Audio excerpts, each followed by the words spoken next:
मुझे याद सब है जरा जरा।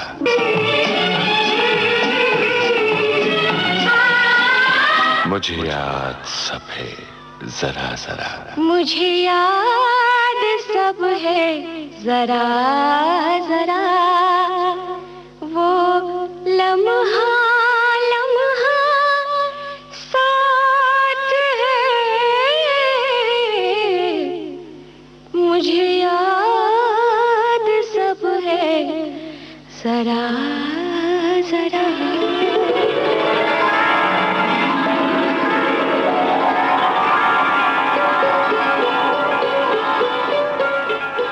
नमस्कार दोस्तों, आज के इस प्रोग्राम में हमारे मेहमान हैं प्रसारण की दुनिया में दशकों से गूंज रही अपनी दिलकश आवाज के लिए और कार्यक्रमों की प्रस्तुति के अनूठे अंदाज के लिए मशहूर श्री अमीन सायानी। आपसे बातचीत कर रहे हैं लोकेंद्र शर्मा। दोस्तों, आवाज की दुनिया के दो नाम हमारे देश में युगों तक याद किए जाएंगे। जब गाने की बात होगी, खास तौर पर फिल्मी गानों की, तो लता मंगेशकर का नाम लिए बिना वो बात पूरी नहीं होगी। और जब अनाउंसमेंट्स की बात होगी, जब रेडियो पर बोलने वालों का चर्चा होगा, तो वो बात अमीन सायनी का नाम लिए बिना पूरी नहीं होगी। अमीन सायनी साहब की आवाज़ सुनते सुनते बच्चे जवान हुए, जवान बूढ़े हो गए, करीब करीब 3 पीढ़ियां गुजर गईं, लेकिन अमीन सायनी साहब की आवाज़ आज भी जवान है। शायद अभी कई बरसों तक इसी तरह लोगों को लुभाती रहेगी, लोगों के दिल में बसी रहेगी। अमीन सायनी इस देश के सबसे लोकप्रिय रेडियो अनाउंसर हैं और ये रेडियो अनाउंसर नंबर 1 हमेशा औरों के बारे में हमें बताते रहे हैं।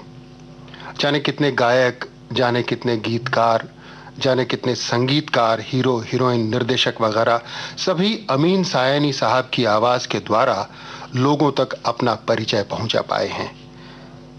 जाने कितनी फिल्मों के प्रचार और प्रसार में अमीन सायनी का योगदान रहा है। कहते हैं कि उनके जैसी आवाज़ और उनके जैसा अंदाज़े बयां और किसी का नहीं है। जाहिर है कि ऐसी शख्सियत के बारे में जानने की जिज्ञासा हमें भी है और आपको भी होगी। तो आइए आज हम अमीन सायनी साहब से बात करें और उनसे सुने उन्हीं के बारे में, और ये वो कहानी जो शायद आज तक अभी तक किसी ने नहीं सुनी। अमीन साहब, माइक्रोफोन के सामने आप भी हैं, हम भी हैं, और इस माइक्रोफोन के जरिए आप विविध भारती के करोड़ों श्रोताओं से मुखातिब है। ऑल इंडिया रेडियो से पुराना ताल्लुक है, लेकिन एक बात मेरे बारे में जो मेरी कामयाबी का राज है, ये तो तुमने बताया नहीं लोकेंद्र। और वो राज ये है कि मैं कोशिश करता हूं कि अपने प्रोग्रामों से लोगों के दिमागों, लोगों के सर में बहुत जबरदस्त दर्द पैदा हो जाए। और वो दर्द जब पैदा हो जाता है तो मैं उन्हें सर दर्द की गोलियां बेचता हूँ। और अगर उससे भी उनका दर्द नहीं होता खत्म, तो भाई उस दर्द को मुस्कुराकर सह लेने के लिए मैं टूथपेस्टें बेचता हूँ। तो इस तरह से मैं कामयाब बन गया। कैसे बना ये पता नहीं, और हूँ या नहीं ये भी नहीं पता मुझे। तुम कहते हो तो ठीक है। कहते तो ये है अमीन साहब कि अगर एस्किमोज को रेफ्रिजरेटर बेचना हो तो आपकी मदद ली जानी चाहिए और उसमें कामयाबी मिल सकती है। भाई, मैं हो सकता है मेरी वाणी से और मेरे स्टाइल से बहुत लोगों पर असर हुआ हो। काश कि ये असर थोड़ा बहुत मेरी बीवी पर भी होता। तो अमीन साहब, अब बात शुरू करें शुरू से। मेरा मतलब है तब से जब आपके जहन में अपनी जिंदगी की पहली याद हो।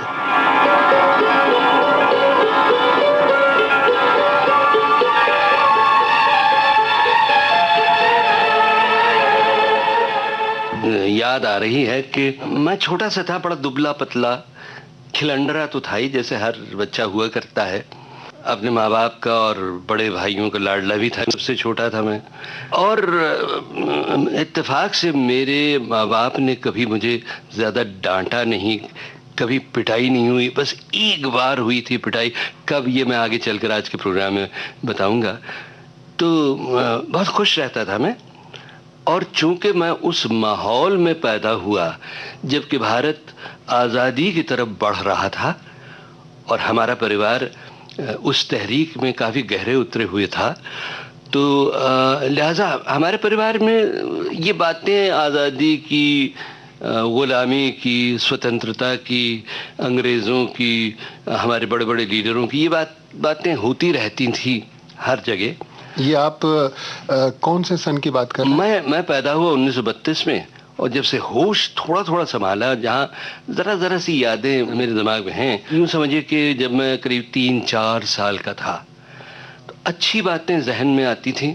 अम्मा और अब्बा दोनों काफ़ी मतलब शरीफ थे, बड़े सुलझे हुए लोग थे और अच्छी बातें अपने बच्चों को सिखाते थे।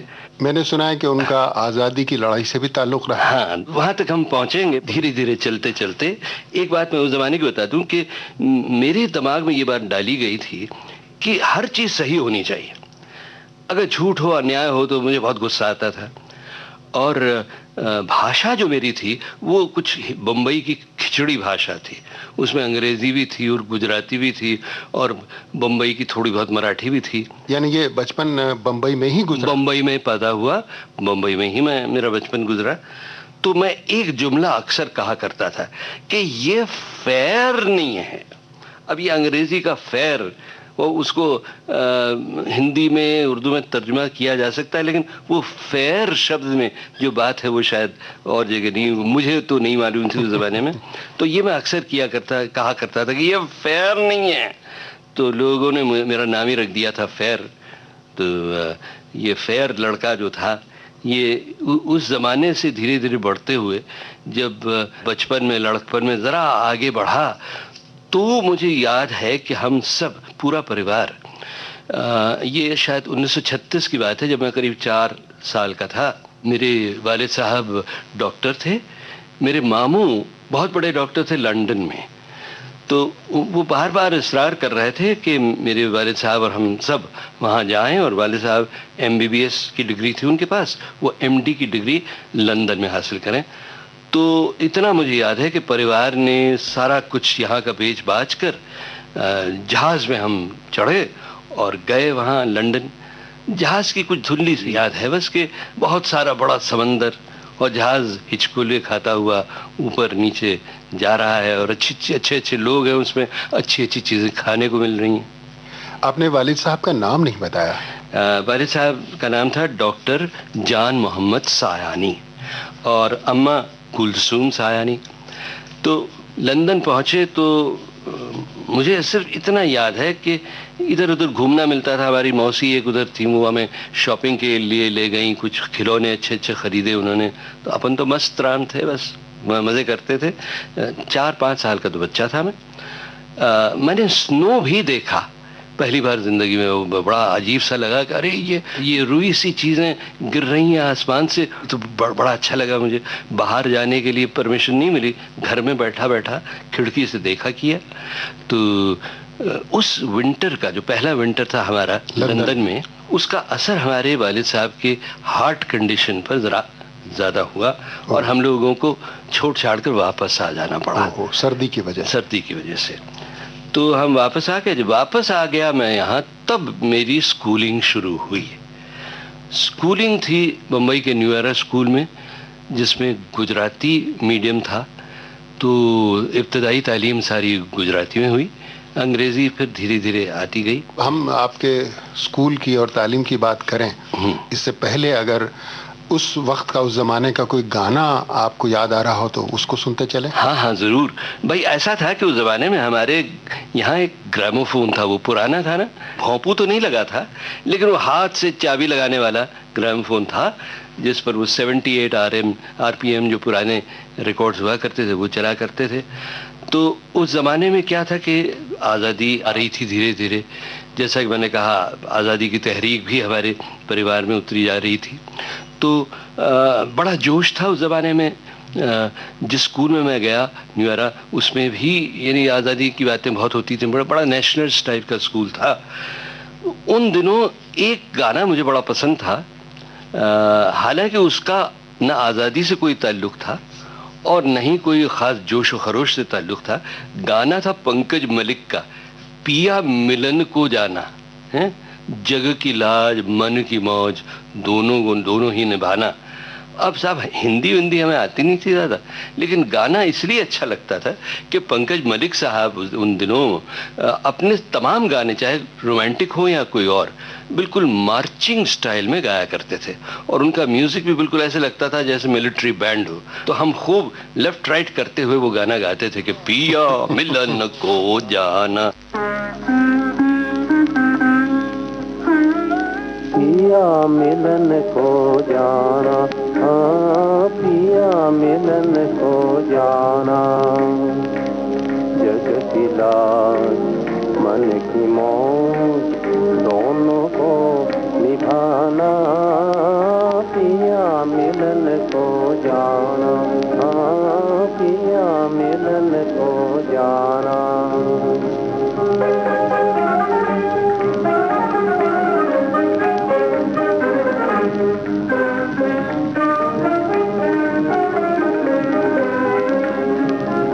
कांटे बिखरा के चलूं, पानी झलका के चलूं, कांटे बिखरा के चलूं, पानी झलका के चलूं, सुख के लिए देख रखूं, सुख के लिए देख रखूं, पहले दुख उठाना, पिया मिलन को जाना, पिया मिलन को जाना।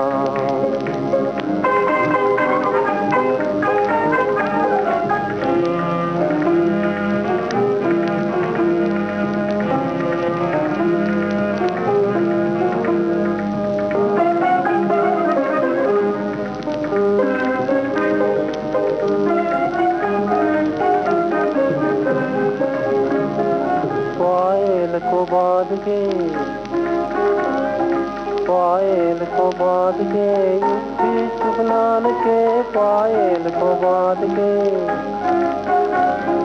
धीरे धीरे दबे दबे पाँव को बढ़ाना, पिया मिलन को जाना, पिया मिलन को जाना।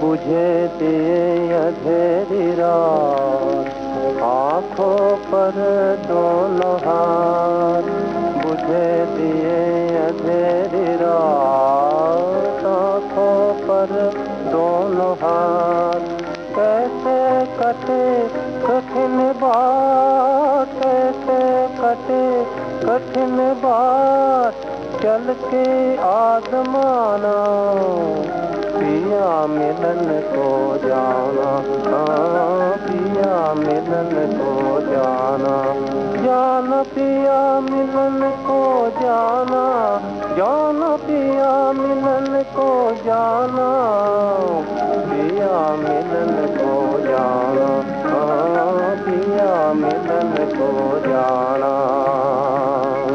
ये जो गाना अभी आपने सुनवाया, ये भी आप उसी ग्रामोफोन पर घर में सुना करते? बिल्कुल बिल्कुल साहब। अच्छा, एक और गाना जो हमने खरीदा तो नहीं था, क्योंकि उन दिनों पैसा बहुत कम था परिवार में।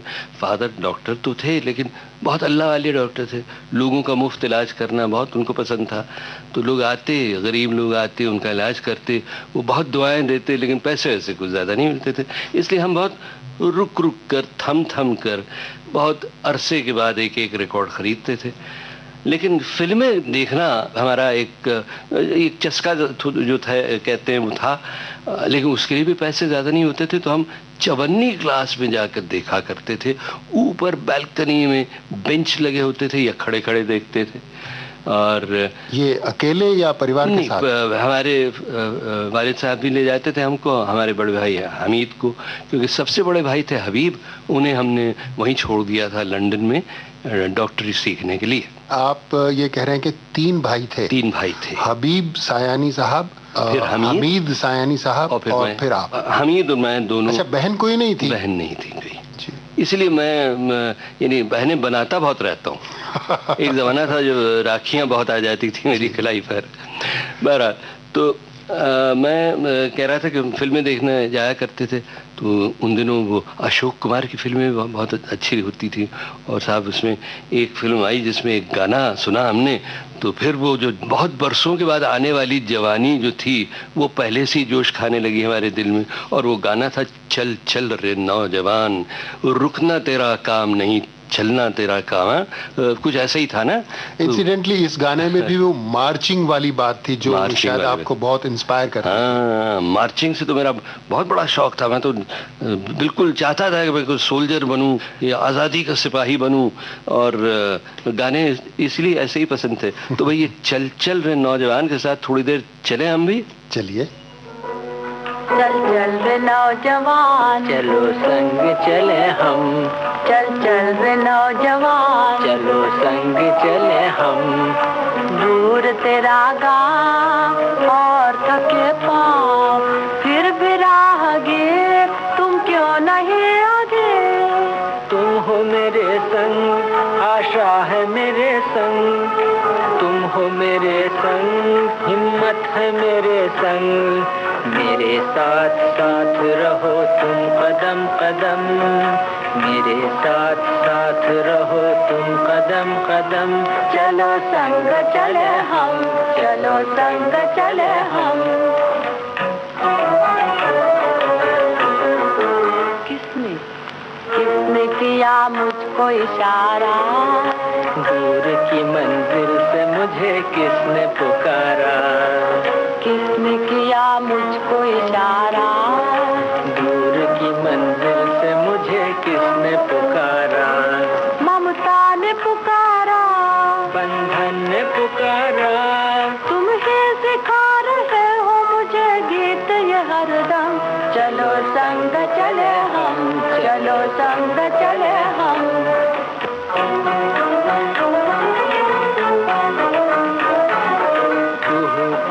बोलो मेरी कोयलिया, मन में मिठास घोलो मेरी कोयलिया। कुहू कुहू बोलो मेरी कोयलिया, मन में मिठास घोलो मेरी कोयलिया। कौन सा न सुनोगे जरा ये तो बता दो, कौन सा न सुनोगे जरा ये तो बता दो। वीणा के बिखरे हुए तार सजा दो, वीणा के बिखरे हुए तार सजा दो। आज दोनों गाते हुए जीवन सरगम, आज दोनों गाते हुए जीवन सरगम। चलो संग चले हम, चलो संग चले हम। चल चल रे नौजवान, चलो संग चले हम।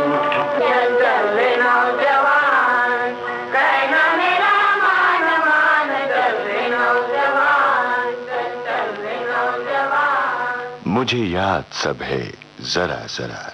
दोस्तों, आज के इस प्रोग्राम में हमारे मेहमान हैं मशहूर ब्रॉडकास्टर श्री अमीन सायानी। आपसे बातचीत कर रहे हैं लोकेंद्र शर्मा। आपकी कहानी आगे और बढ़ाएं। अब हुआ ये कि संगीत का मुझे शौक तो था ही। संगीत का शौक था यानी सुनने का, गाने का? गाने की कोशिश किया करता था, सुर था गले में भी और दिल में भी।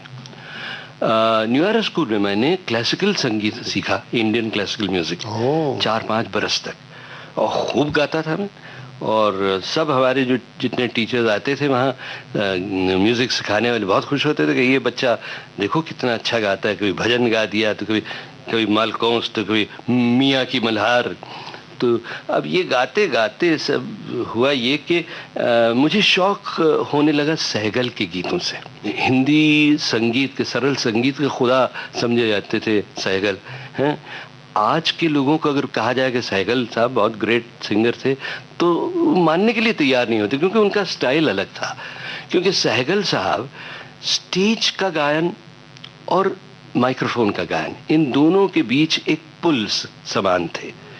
तो उनमें वो गहराई, वो मिठास भी थी जो कि माइक्रोफोन के गायन के लिए होनी चाहिए।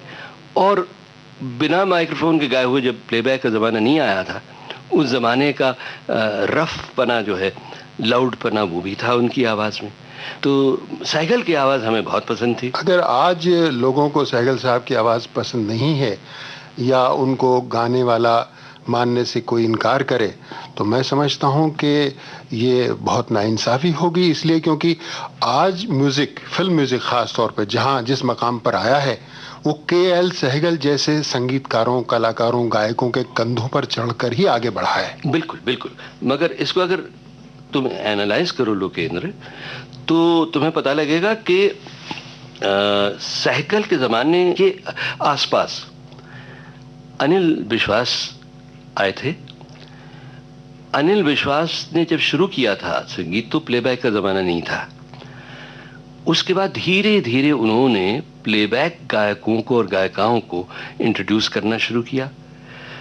मसलन तलत महमूद को पहली बार बुलाए, मुकेश का पहला गाना, और लता जी के कई शुरू के गाने इन्हीं के संगीत में आए, और फिर एक और मिठास आने लगी। लेकिन सही बात है कि सहगल के ज़माने से ये दौर शुरू हुआ। तो सहगल का मैं बहुत भक्त था, और उसके बाद जितने भी रिकॉर्ड हम लोगों ने ख़रीदे, ज़्यादातर वो सहगल के गाने हुआ करते थे, चाहे वो फिल्मी गाने हों या गीत हों या गज़लें हों। एक गाना मुझे बहुत अच्छा लगता था, क्योंकि वो क्लासिकल बैकग्राउंड था मेरा, तो उसमें ज़रा क्लासिकल स्टाइल है कि मैं क्या जानूँ क्या जादू है। और उसमें ये भी था कि तब तक थोड़ी थोड़ी सी लड़कपन से वो जवानी लड़कपन में घुलने लगी थी। तो दो नैना मतवारे, वो ऐसे ऐसे गाने सुनकर ज़रा तो लगता था कि हाँ भाई, हम लग रहा है कि हम कुछ बढ़ रहे हैं जवानी की तरफ। दिल में कुछ कुछ होने लगता था। तो भाई वो इस वक्त भी दिल में अगर कुछ कुछ होने लगे थोड़ा सा उस जमाने की बात, तो बहुत ही अच्छा है। जरूर। तो आइए वही गाना सुनते हैं जो आपको बचपन में पसंद था।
कहा,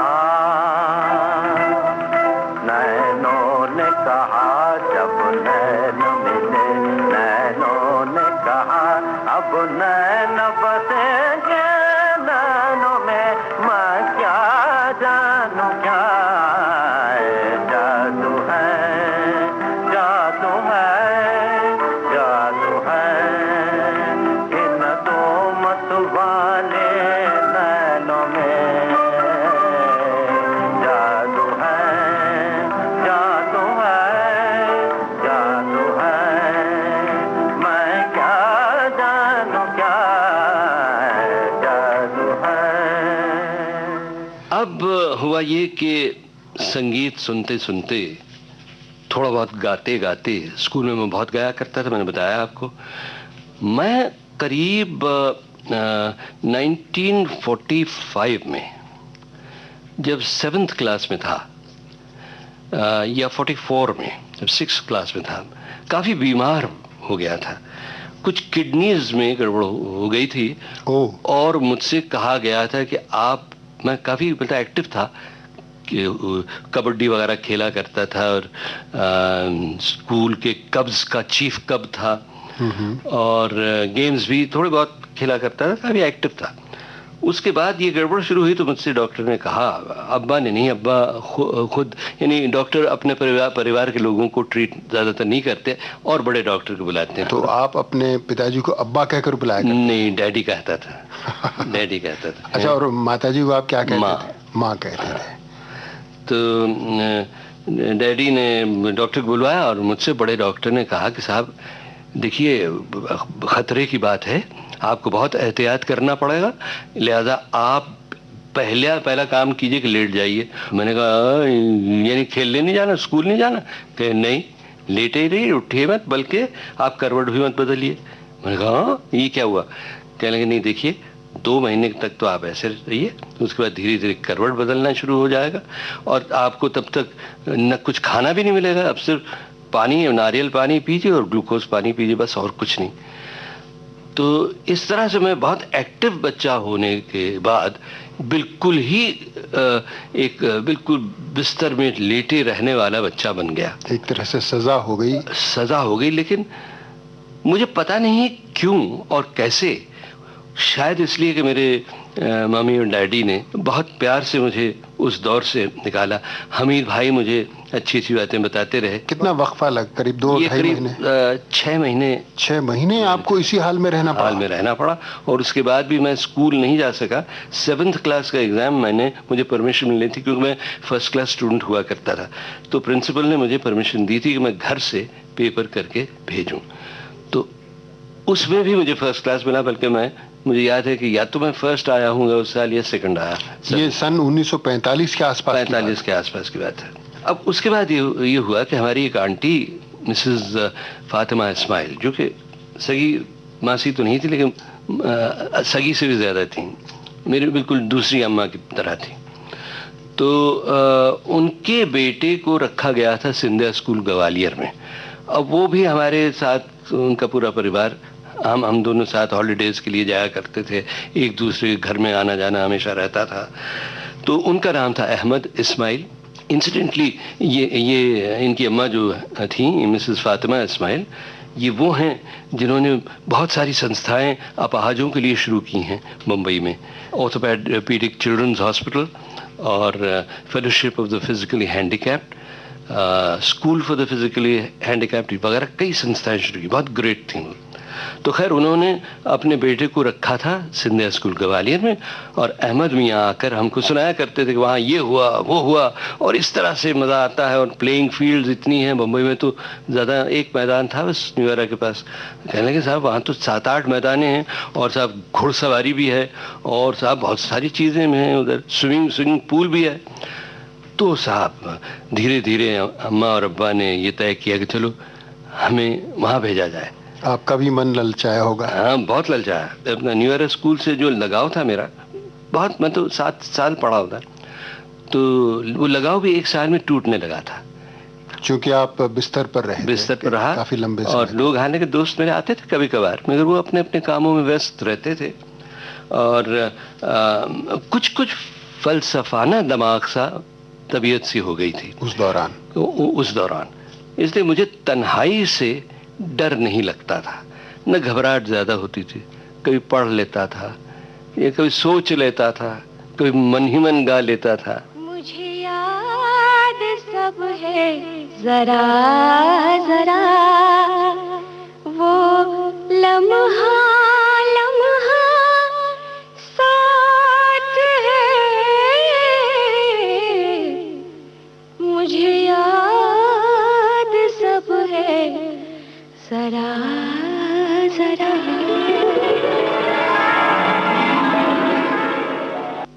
सिंधिया स्कूल में मैं गया।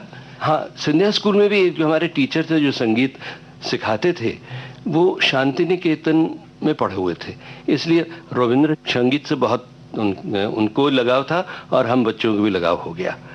और साहब उसके बाद सिंधिया स्कूल में एक बंगाली टीचर थे, वो भी शांति निकेतन से आए हुए थे, तो उन्होंने वो स्कूल क्वायर जो था उसके इंचार्ज थे, तो वहाँ भी हमने बहुत सारी चीज़ें सीखी।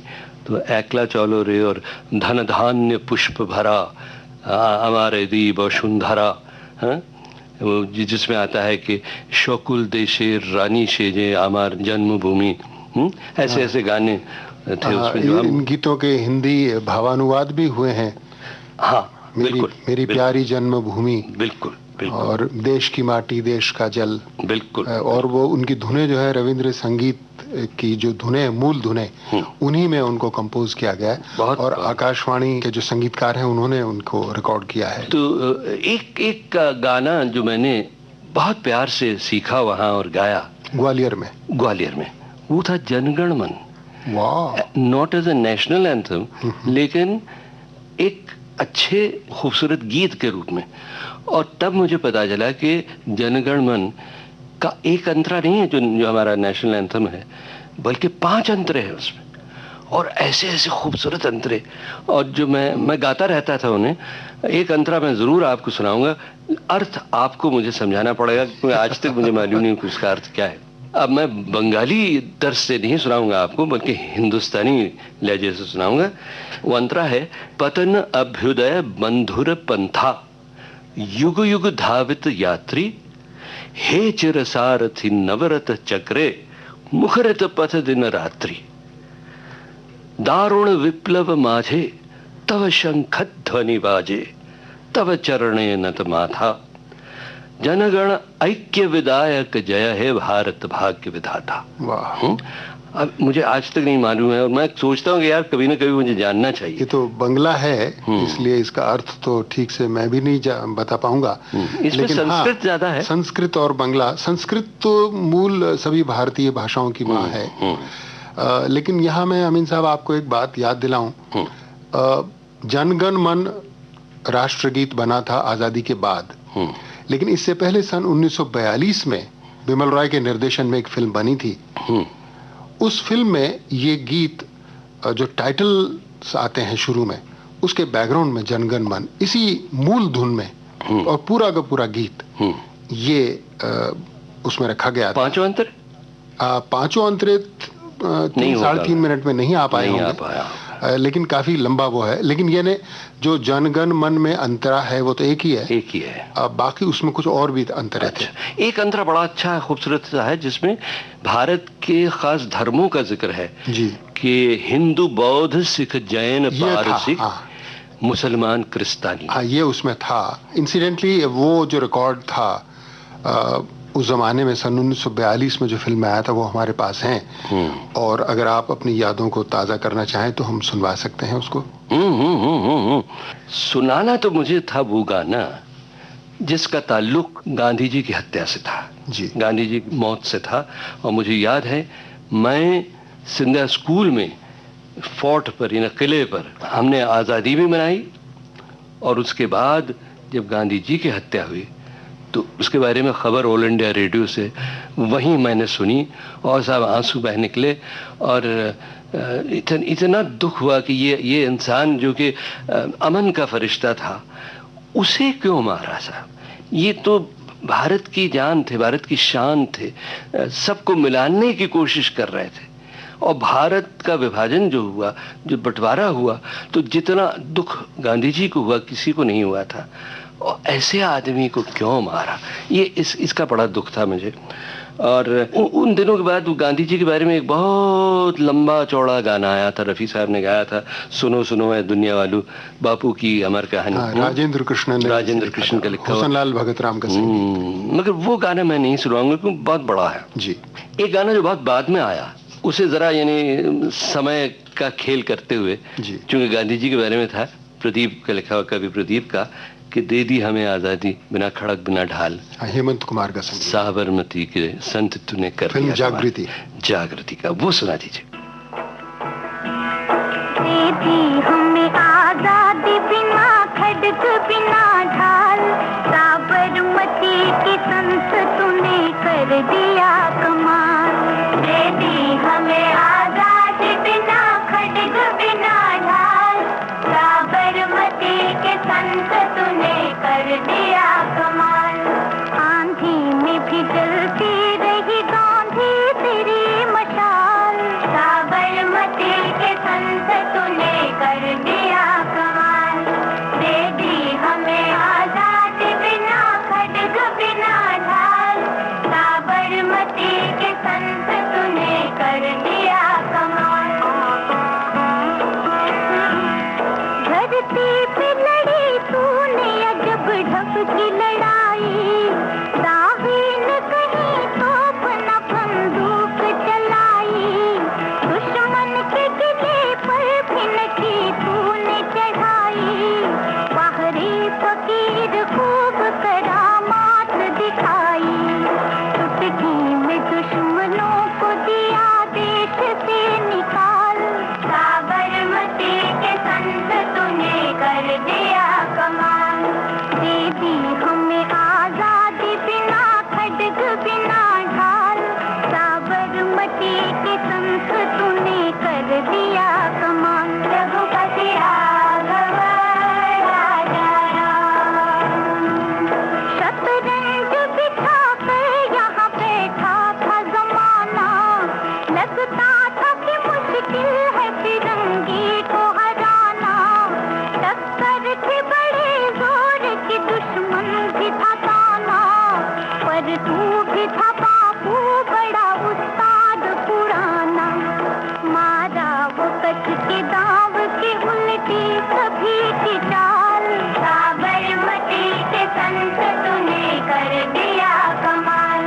दे दी हमें आजादी बिना खड़ग बिना ढाल, साबरमती के संत तूने कर दिया कमाल। रघुपति राघव राजा राम, जब जब तेरा बिगुल बजा जवान चल पड़े, मजदूर चल पड़े थे और किसान चल पड़े, हिंदू वो मुसलमान सिख पठान चल पड़े, कदमों पे तेरे कोटि कोटि प्राण चल पड़े, खूनों की तेज छोड़ के दौड़े जवाहरलाल, साबरमती के संत तूने कर दिया कमाल।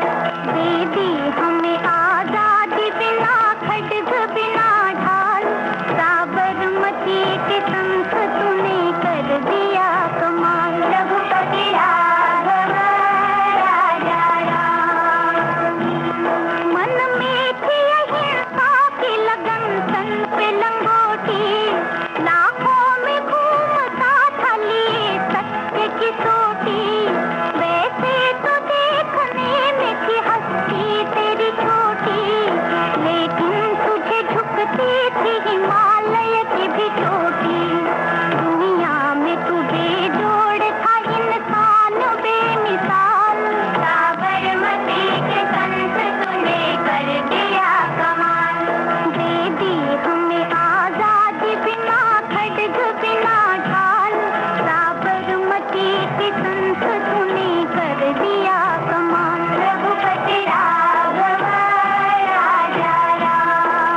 अमीन साहब, आपने महात्मा गांधी का जिक्र किया तो मुझे याद आया कि आपने अपनी चर्चा में शुरू में बताया था कि आपके परिवार का आज़ादी के आंदोलन से ताल्लुक रहा और ख़ास तौर पे आपकी माताजी का महात्मा गांधी से कुछ नज़दीकी संबंध था। अम्मा से बहुत पहले और अब्बा से भी बहुत पहले हमारे ख़ानदान का नाता गांधी जी से और उन दिनों के लीडरों से जुड़ चुका था। और वो यूं कि मेरे जो पर चाचा थे, मेरे वालिद साहब के चाचा, वो एक थे रहमतुल्ला सायानी साहब, जो एक लॉयर थे। उनका फर्म था पेन गिलबर्ट एंड सायानी। बड़े मशहूर लॉयर भी थे, कॉर्पोरेटर भी थे। और उन्हीं के लॉ फर्म में गांधी जी ने अपना काम शुरू किया था एज ए लॉयर। वाह। और ये रहमतुल्ला सायानी साहब जो थे वो ऑल इंडिया कांग्रेस कमेटी के सदर भी रहे, एक साल प्रेसिडेंट रहे। ये फर्म बम्बई में थी? ये बम्बई में है, अब भी है, लेकिन उसमें सायानी नहीं है शब्द। तो उस जमाने से ये चला आ रहा था। मेरे नाना जो थे वो मौलाना आज़ाद के ख़ास डॉक्टर थे, वो भी डॉक्टर थे, और गांधी जी के डॉक्टरों में से एक थे वो। यानी आप ये कह रहे हैं कि जब महात्मा गांधी साउथ अफ्रीका से लौटकर भारत आए तब उन्होंने इस फर्म में अपना काम शुरू किया? ये मुझे मालूम नहीं कि वहाँ जाने से पहले, मेरा ख्याल जाने से पहले।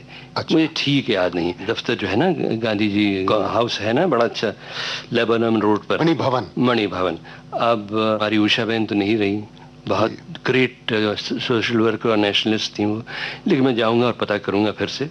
लेकिन शुरू में काम जब शुरू किया, साउथ अफ्रीका गए थे गांधी जी, तब तो लॉयर बन के गए थे, केस लड़ने गए थे। उससे पहले वो यहाँ थे, तब से दोस्ती उनकी रहमतुल्ला साहब से हो गई थी। यानी गांधी जी से आपके परिवार का संबंध आपके जन्म से भी कई बरस पहले शुरू हो चुका था। बहुत बरस पहले। बल्कि मेरे जो चाचा थे रहमतुल्ला साहब, पर चाचा, उनको तो कभी देखने का इत्तेफाक ही नहीं हुआ। मेरी पैदाइश से पहले उनका इंतकाल हो गया था।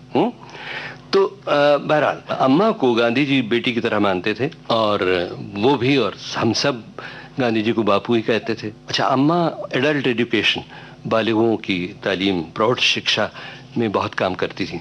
तो गांधी जी ने आदेश दिया कि तुम एक ऐसा रिसाला शाया करो, शुरू करो अपने घर से ही, जो कि 3 लिपियों में हो, लेकिन भाषा तीनों लिपियों में एक ही हो, सरल हिंदुस्तानी।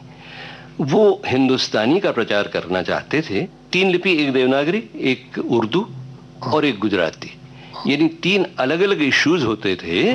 तीनों में भाषा वही सरल हिंदुस्तानी होती थी। उनका मकसद ये था कि अगर आप एक लिपि जानते हो तो उसके जरिए आप देवनागरी लिपि सीख सकते हैं। अगर आप गुजराती जानते हैं तो उससे हिंदी तो मुश्किल नहीं, मगर हिंदी अच्छी तरह से सीख सकते हैं आप। और अगर उर्दू सीखना चाहें आप तो देवनागरी पढ़कर उर्दू भी सीख सकते हैं। तो भाषा तीनों की एक ही थी, और इसमें मकसद उनका ये था कि इंटीग्रेशन हो, मिलाप हो। ये जो आगे चलकर भाषा जो है हमारी, वो उर्दू मुसलमानों की भाषा और हिंदी हिंदुओं की भाषा, ये सब गलत बातें अंग्रेज़ों की वजह से हुई। भारत में ये अलगाव नहीं था। उर्दू भी हमारी भाषा है, कहीं की नहीं। हिंदी तो हमारी है ही, गुजराती भी हमारी है। तो ये भाषा के, हिंदी और उर्दू खास तौर पर हिंदुस्तानी के 2 रूप हैं। तो गंगा जमनी भाषा। और हाँ, अब देखिए, गंगा जमनी की बात जो हुई, तो एक गाना आगे बढ़ने के लिए अगर आपको बजाना हो तो वही बजा दिए, तू गंगा की मौज मैं जमुना का धारा, हो रहेगा हमारा मिलन। बैजू बावरा का यही मिलन तो हमारे देश की खुशहाली का आधार होना चाहिए।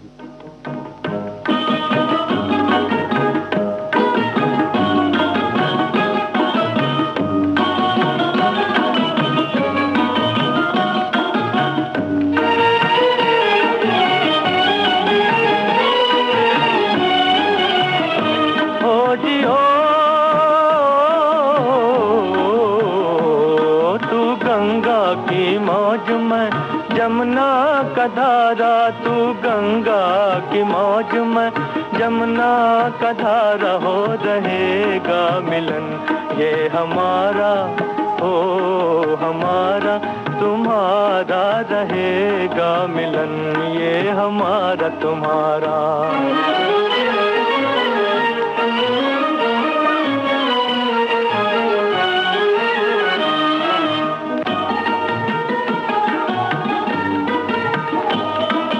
अगर तू है सागर तो मंझधार मैं हूँ, मंझधार मैं हूँ। तेरे दिल की कश्ती का पतवार मैं हूँ, पतवार मैं हूँ। चलेगी अकेले ना तुमसे ये नैया, न तुमसे ये नैया। मिलेगी ना मंजिल तुम्हें बिन खेवैया, तुम्हें बिन खेवैया। चले आओ जी, चले आओ जी, चले आओ मौजों का लेकर सहारा, हो रहेगा मिलन ये हमारा तुम्हारा।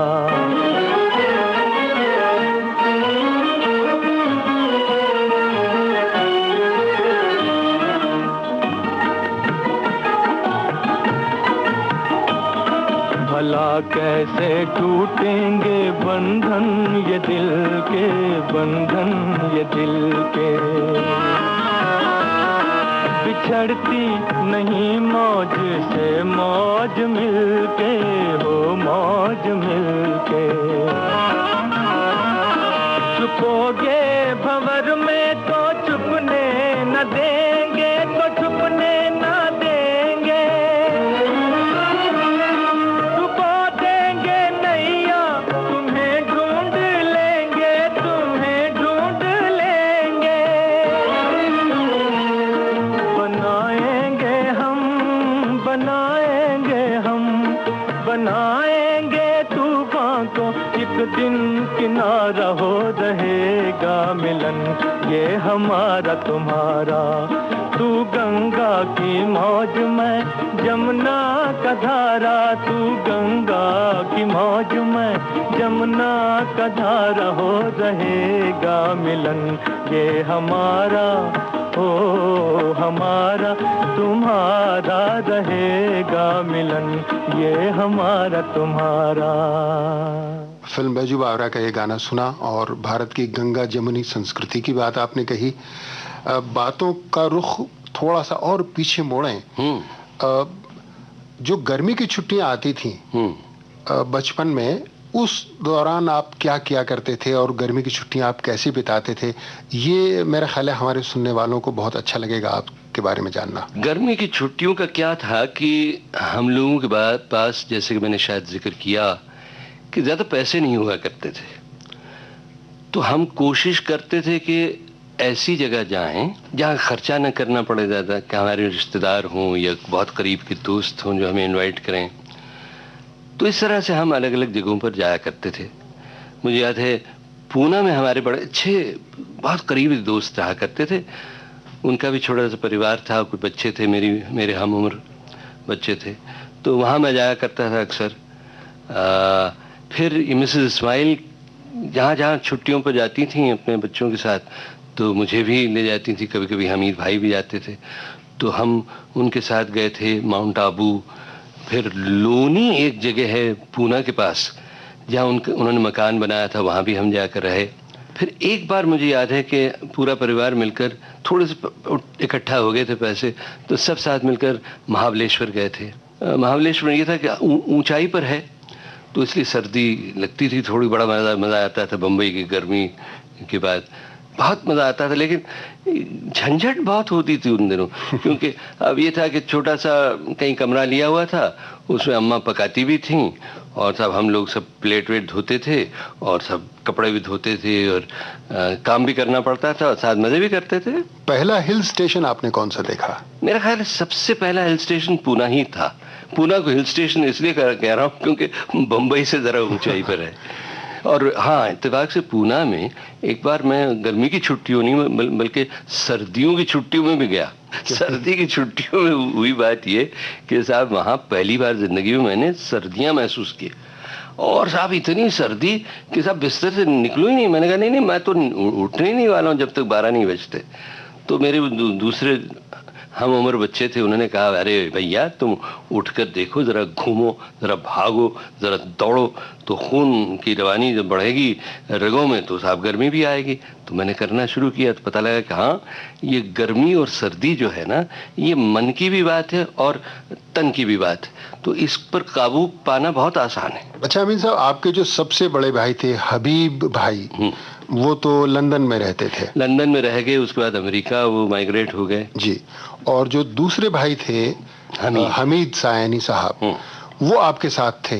तो आप में और हमीद भाई में कितना फर्क था? 6 साल का, मुझसे बड़े थे 6 साल, और बड़े बहुरंगी इंसान थे वो। और मुझे उन्होंने अपने हर फन और हर काबिलियत का थोड़ा सा अंश उन्होंने दिया। मसलन एक तो ब्रॉडकास्टर थे वो बड़े गजब के, ऑल इंडिया रेडियो में बहुत महान ब्रॉडकास्टर थे वो, स्टाफ पर नहीं थे, कैजुअल अनाउंसर थे, अनाउंसर नहीं ब्रॉडकास्टर, फीचर किया करते थे। हिंदुस्तान में पहली बार इंटरनेशनल इंटरव्यू हुआ था फिल्म स्टार ग्रियर गार्सन से, उन्होंने किया था ग्रियर गार्सन को इंटरव्यू अंग्रेजी जबान। वो बिल्कुल कतई इंग्लिश ब्रॉडकास्टर थे। मुझे भी उन्होंने अंग्रेजी ब्रॉडकास्टिंग में शुरू करवाया, बचपन से लेकर हाथ पकड़ ले जाया करते थे। और एक बार साहब स्टूडियो में पहली बार वायर रिकॉर्डर आया था, उन दिनों रिकॉर्डिंग मशीन नहीं होती थी, तो वायर रिकॉर्डर पर उन्होंने शुरू किया। उन्होंने मुझसे कहा तुम कुछ कहो, सुनाओ, कुछ कविता विता पढ़ के सुनाओ। तो मैंने एक अंग्रेजी कविता सुना दी जोश और खरोश के साथ। तो फिर उन्होंने वायर स्टॉप किया, वाइंड बैक किया और मुझे सुनाया और कहा भाई देखो ये आवाज़ कैसी लगी तुमको। तो साहब उस ज़माने में कोई भी अपनी आवाज़ बाहर से तो नहीं सुनता था, अंदर से सुनता था। अब बाहर से जो ये अजनबी सी आवाज़ कानों तक टकराई कानों से, तो मैंने कहा ये कैसी आवाज़, ये तो बहुत बकवास आवाज़ है। और वो भी टिनी सी आवाज़ आती थी वायर रिकॉर्डर पर।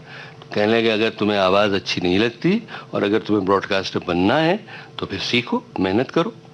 तो फिर उन्होंने धीरे धीरे मुझे ब्रॉडकास्टिंग में डाला और इस तरह से मैं आगे बढ़ा। ये आपके किस उम्र की बात है? ये मैं करीब 8 साल का, 7.5 8 साल का था। इंग्लैंड से हम लोग वापस आ गए थे, बस उन्हीं दिनों रहबर भी शुरू हुआ 1940 में, और 1940 के आसपास ऑल इंडिया रेडियो में मैं ब्रॉडकास्टिंग, यानी यू ब्रॉडकास्टिंग के संस्कार आप में 8 बरस की उम्र से बिल्कुल हमीद भाई की बदौलत शुरू हुए। बिल्कुल। अच्छा, इसके अलावा हमीद भाई और भी बहुत चीज़ें किया करते थे।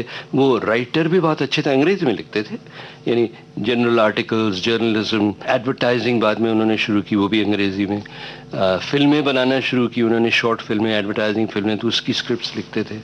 अच्छा, अलावा इसके वो डायरेक्टर भी बड़े अच्छे थे ड्रामों के, फिल्म डायरेक्टर भी अच्छे थे शॉर्ट फिल्म्स के, लेकिन ड्रामा डायरेक्टर बहुत गजब के थे। ड्रामा यानी स्टेज का? स्टेज पर और इसमें भी, रेडियो में भी। और उस ज़माने में देखिए इब्राहिम अलकाजी और सुल्तान पदमसी, जो एलेक पदमसी के बड़े भाई थे, जिन्होंने थिएटर ग्रुप का मूवमेंट शुरू किया था, और भी बहुत अच्छे अच्छे लोग उस ज़माने के थे जिनके साथ हमीद भाई बोला करते थे।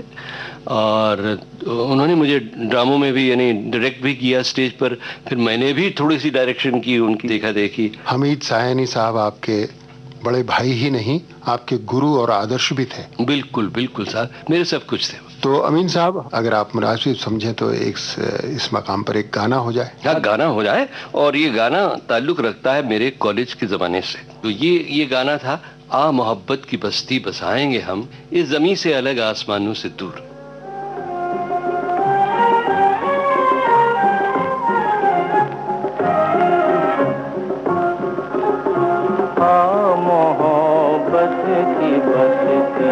बसाएंगे हम इस ज़मीं से अलग आसमानों से दूर, मोहब्बत की बस्ती बसाएंगे हम।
अमीन साहब, आज विविध भारती के स्टूडियो में आने के लिए आपका बहुत बहुत शुक्रिया। अरे मैं शुक्रिया अदा करूं भाई तुम्हारा, लोकेंद्र, कि तुमने मुझे बुलाया। सुनने वालों की तरफ से, विविध भारती के परिवार की तरफ से बहुत बहुत धन्यवाद। मुझे याद सब है जरा जरा। दोस्तों, आज के इस प्रोग्राम में हमारे मेहमान थे रेडियो की दुनिया के मशहूर ब्रॉडकास्टर अमीन सायानी। आपसे बातचीत कर रहे थे लोकेंद्र शर्मा। इस कार्यक्रम के निर्माण से जुड़ी क्रिएटिव टीम का परिचय इस प्रकार है। Technical assistants DK Kulkarni, post production PKA Nair और उषा मेहता, एसोसिएट प्रेजेंटर कमल शर्मा और विविध भारती की सीरीज मुझे याद सब है जरा जरा के इस एपिसोड के प्रोड्यूसर थे लोकेंद्र शर्मा।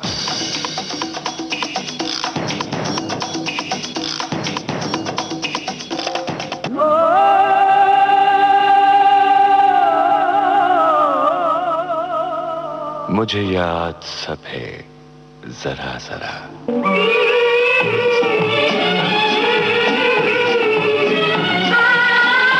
मुझे याद सब है जरा जरा। मुझे याद सब है जरा जरा।